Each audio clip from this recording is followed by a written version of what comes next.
Explanation के start करने से पहले अगर आप इस मानवा की एक्सप्लेनेशन को सुनना चाहते हैं तो जल्दी जल्दी से इस पर 200 लाइक्स को कंप्लीट करें। उसके बाद मैं इसका नेक्स्ट चैप्टर अपलोड कर दूंगी। तो चलिए बिना किसी देरी के चैप्टर को स्टार्ट करते हैं। चैप्टर के स्टार्ट में हम देखते हैं कि यिनी ने ली को कॉल की थी। जब ली उसके कॉल को देखता है तो वो थोड़ा हैरान हो जाता है और साथ ही वीडियो कॉल को ऑन कर देता है, जिस पर यन उसके कॉल को रिजेक्ट कर देता है, जिसके ऐसा करने की वजह से ली बोलता है तुम हमेशा ही मेरी वीडियो कॉल को रिजेक्ट कर देते हो। इसमें यन बोलता है हम हर रोज तो मिलते हैं और वैसे भी इस वक्त मैं बेड में हूँ। जिस पर ली बोलता है वेल अगर ऐसी बात है तो कुछ दिनों के लिए मैं वहाँ नहीं आऊँगा। जिस पर यन बोलता है देखते हैं कि तुम क्या करते हो। ली बोलता है इस साल एयर पार्टी पर मैंने तुम्हारी सीट अपनी सीट के साथ रिजर्व की है और फिर स्माइल करके बोलता है चलो ठीक है तो फिर वहीं मिलेंगे। जिसकी ये बात सुनकर यन थोड़ा ब्लश करने लगा था। इसके बाद हम हमारे बीच का सीन देखते हैं जहाँ पर एक छोटा और क्यूट सा डॉग आकर हमारे बीच की टांगों के साथ चिपक रहा था। ऐसा करते हुए वो क्यूट वे में अपनी टेल को भी मूव कर रहा था। शायद उसने ये सेंस कर लिया था कि हमारा बीच भी एक उसी की तरह क्यूट सा डॉग है। इतने में उस डॉग का ओनर आकर उसे वहाँ से ले जाने लगता है। डॉग के जाने के बाद हमारा बीच मन में सोचता है लोंग लोंग अभी तक नहीं आया। जो कुछ भी पैसे ने बोला क्या वो इस वजह से इतनी ज़्यादा देर लगा रहा है। मैंने गलती कर दी है क्योंकि मैंने उसे नहीं बताया कि मैंने टेम्परेरी मार्किंग की थी। इतने में लोंग लोंग काफ़ी ज़्यादा वेजिटेबल पकड़कर उसके पास आता है। उसने काफ़ी मुश्किल से इतने ज़्यादा सामान को हैंडल किया हुआ था और उसकी हालत काफ़ी ख़राब हो रही थी। वो बोलता है मुझे माफ़ करना मैंने तुम्हें इतना ज़्यादा वेट करवाया। इसकी ऐसी हालत को देखकर हमारा बीच थोड़ा चौंक जाता है। इतने में लोंग लोंग बड़ी मुश्किल से उस सामान को संभालते हुए बोलता है क्या तुम इसे पकड़ सकते हो, मेरे लिए ये थोड़ा ज़्यादा ही हैवी है। और हमारा बीस्ट जल्दी से आगे बढ़कर बोलता है चलो ये मुझे दो। जिस पर लोंग उसे थैंक्स बोलता है। हमारा बीस्ट उस सामान को संभालते हुए मन में सोचता है ये तो काफ़ी ज़्यादा फूड है।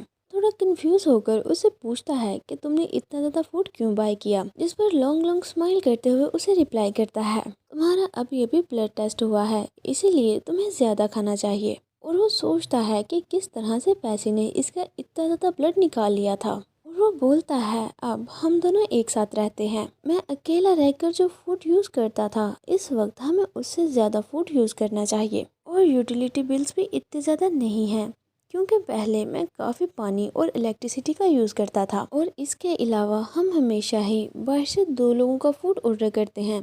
तो मुझे लगा कि अगर हम ऐसा ही करते रहेंगे तो हम पकड़े जाएंगे।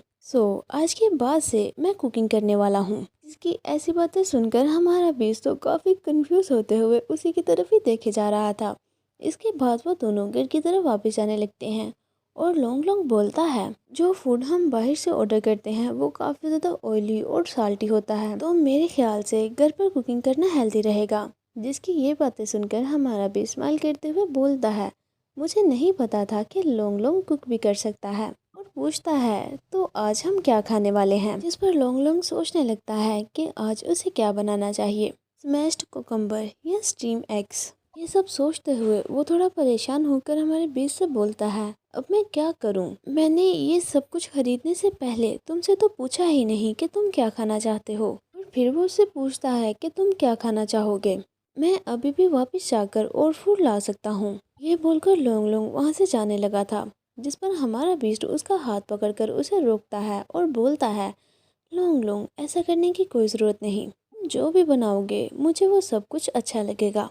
जिसकी ये बात सुनकर लोंग लोंग थोड़ा कंफ्यूज हो जाता है और अपने फेस को उसकी तरफ टर्न करके बोलता है तुम्हें ऐसे ही हर चीज़ नहीं खानी चाहिए। और मन में सोचता है इसे देखकर तो ऐसा लगता है कि ये मुझसे भी ज़्यादा अजीब है। इसके बाद हम पैसे का सीन देखते हैं जो कि अपनी बालकनी में खड़ा था। इतने में एक पर्सन उसके पास आकर बोलता है बॉस ब्लड टेस्ट का रिजल्ट आ चुका है। फिर पैसे उस रिपोर्ट को पकड़कर उसे देखने लगता है और मन में सोचता है टेस्ट तो बिल्कुल वैसा है जैसा कि मैंने किया था। और उससे पूछता है क्या तुमने मेरे डाटा को देखा था। जिस पर वो पर्सन बोलता है नहीं बॉस, ये टेस्ट मैंने खुद से किया है। शायद वो पैसे का एक स्टूडेंट था और उसे ये टास्क मिला था कि उसने इस ब्लड टेस्ट को कंप्लीट करना है। इस पर पैसे बोलता है तो इसका मतलब है कि तुमने इससे पहले ब्लड टेस्ट नहीं किया था। जिसकी ये बात सुनकर उस पर्सन की आंखों से तो आंसू निकलने लगते हैं और वो जल्दी जल्दी से अपने सर को ना में हिलाकर बोलता है बॉस मगर पैसी को तो उसके किसी भी रिएक्शन से कोई फ़र्क नहीं पड़ता। वो उस रिपोर्ट को चेक करते हुए सोचता है, ये तो काफ़ी अजीब है। फिर किसी कीज़ को बाहर निकालता है और उसे बालकनी से नीचे फेंक देता है और बोलता है, तुम इस टाउन की ईस्ट साइड पर जो सुपरमार्केट है, मुझे वहाँ से कुछ ड्रिंक्स ला कर दो। ऐसा करते देखकर वो पर्सन काफ़ी ज़्यादा घबरा जाता है और जल्दी से बालकनी से नीचे देखने लगता है और बोलता है, जो ड्रिंक आप लाने का बोल रहे हैं वो तो काफ़ी ज़्यादा लैब में पड़ी हुई हैं। मगर पैसी तो उसकी किसी भी बात को नहीं सुनता और वहाँ से जाते हुए बोलता है, मुझे एक फ़ोन कॉल करनी है। और जाते हुए उसे किक करके बोलता है, अब जाओ भी। हम उस पर्सन को स्कूटी पर जाता देख पाते हैं जो कि इस वक्त काफ़ी ज़्यादा इरिटेट था। इसके बाद पैसी हमारे बीच को कॉल करता है और हम हमारे बीच का सीन देखते हैं जहां पर उसकी बिल्डिंग से काफ़ी ज़्यादा धुआं निकल रहा था। इसे देखते हुए बिल्डिंग के बाहर कुछ पर्सन खड़े होकर बोलते हैं, ये तो काफ़ी ज़्यादा स्मोक है, क्या अंदर आग लग गई है? और अंदर लॉन्ग लॉन्ग कुकिंग कर रहा था जिसकी वजह से इतना बड़ा धमाका हो गया था। और कोई पर्सन बाहर से बोल रहा था, मिस्टर लोंग क्या तुम ठीक हो? और बार बार डोर को नॉक करते हुए लोंग को बुला रहा था कि कहीं उसके साथ कुछ हो तो नहीं गया। हम देखते हैं कि हमारे बीच की हालत भी काफ़ी ज़्यादा खराब थी और वो भी स्मोक की वजह से कफ कर रहा था। और जब वो कॉल को पिक करता है तो पैसे बोलता है, वहाँ इतना ज़्यादा शोर क्यों है? इस पर हमारा बेस रिप्लाई करता है, हम लोग लंच बना रहे थे और छोटा सा हादसा हो गया। और वो क्लॉक को देखते हुए सोचता है, यहाँ पर तो 3 बज रहे हैं, ये तो टी का टाइम है और ये लोग लंच बना रहे हैं। बोलता है, मैं सारी बात को शॉर्ट में बताता हूँ, मुझे आज सुबह इस ब्लड सैंपल पर और भी ज़्यादा टेस्ट करने हैं। इस पर हमारा बेस थोड़ा कंफ्यूज हो जाता है और वो उसे कोई रिप्लाई नहीं करता, जिस पर पैसी जल्दी से बोलता है, नहीं नहीं नर्वस मत हो। और फिर बताता है, मैं श्योर हूँ और मैं तुम्हें ये बता सकता हूँ कि उससे कोई एलर्जी नहीं है। इसकी ये बात सुनकर हमारा बेस थोड़ा चौंक जाता है। इसके बाद पैसे बताता है, एट लीस्ट जितने भी नॉर्मल एलर्जिक रिएक्शन हैं उनमें से उसे कोई भी एलर्जी नहीं है। इस पर हमारा बेस्ट उससे पूछता है, क्या वो ठीक हो गया है? मे बी, मगर एलर्जिक रिएक्शन काफ़ी ज़्यादा नॉर्मल होते हैं, ये बॉडी की इम्यूनिटी पावर के साथ रिलेट करते हैं। इसीलिए मैं इस चीज़ की गारंटी नहीं दे सकता कि फ्यूचर में उसे कोई भी एलर्जिक रिएक्शन नहीं होगा, मगर मैं ये ज़रूर बता सकता हूँ कि उसे बेस्टमैन और एनिमल हेयर से कोई भी एलर्जी नहीं है। तो मैं लॉन्ग लॉन्ग डोर को ओपन करके बाहर खड़े पर्सन से बात करता है, जिस पर वो पूछते हैं, क्या तुम श्योर हो कि ऐसा कुछ भी नहीं हुआ? जिस पर लॉन्ग लॉन्ग जल्दी से उन्हें बताने लगता है कि यहाँ कोई भी फायर नहीं लगी, बस मैं कुकिंग कर रहा हूँ। लॉन्ग लॉन्ग की ये बात सुनकर वो दोनों पर्सन एक दूसरे का मुंह देखने लगते हैं और हम देखते हैं कि उन्होंने हाथ में फायर को बुझाने के लिए एक बड़ा सा पानी वाला पाइप भी पकड़ा हुआ था। लॉन्ग लॉन्ग की ये बात सुनकर जब उन्हें कंफर्म हो जाता है कि अंदर कोई भी आग नहीं लगी, तो वो वहाँ से जाने लगते हैं और जाते हुए बोलते हैं, हमें माफ़ करना और अपना मील एंजॉय करें।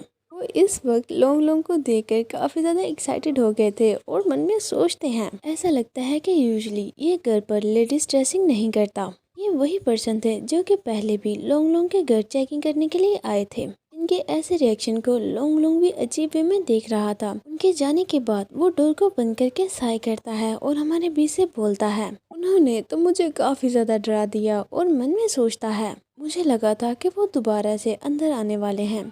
मगर हमारा बीच तो इस वक्त थोड़ा सीरियस था और वो उसे बुलाता है, जिस पर लॉन्ग लॉन्ग उसे पूछता है कि क्या हुआ है। जिस पर हमारा बीच उससे पूछता है, मैं बेसमेंट की डायरेक्टरी में एक पार्टी पर जाने वाला हूँ और क्या तुम भी मेरे साथ आना चाहोगे? जिसे सुनकर लॉन्ग थोड़ा घबरा जाता है और बोलता है, क्या बेसमेंट डायरेक्टरी में? मगर मैं तो वो ये बोलना चाह रहा था कि वो एलर्जिक है और शायद बेसमेंट की डायरेक्टरी में जाने से उसे दोबारा से एलर्जिक रिएक्शन हो सकते हैं। इसकी वजह से वो थोड़ा घबरा गया था। मगर हमारा बीच जल्दी से बोलता है कि ब्लड टेस्ट से ये पता चला है कि तुम्हें कोई भी एलर्जिक रिएक्शन नहीं है। जिसकी ये बात सुनकर लॉन्ग थोड़ा शॉक हो गया था। गाइस, आपको क्या लगता है कि लॉन्ग को सच में कोई एलर्जी है या उसे झूठ बोला गया था? और इसके साथ ही आज का ये चैप्टर यहीं पर एंड होता है। अगर आपको ये वीडियो अच्छी लगी है तो प्लीज़ प्लीज़ प्लीज़ 200 लाइक्स को कंप्लीट कर दें और साथ ही साथ मेरे चैनल फन एक्सप्लेन को सब्सक्राइब भी कर दें। तो चलिए मिलते हैं आपसे नेक्स्ट वीडियो में, तब तक के लिए take care and bye bye.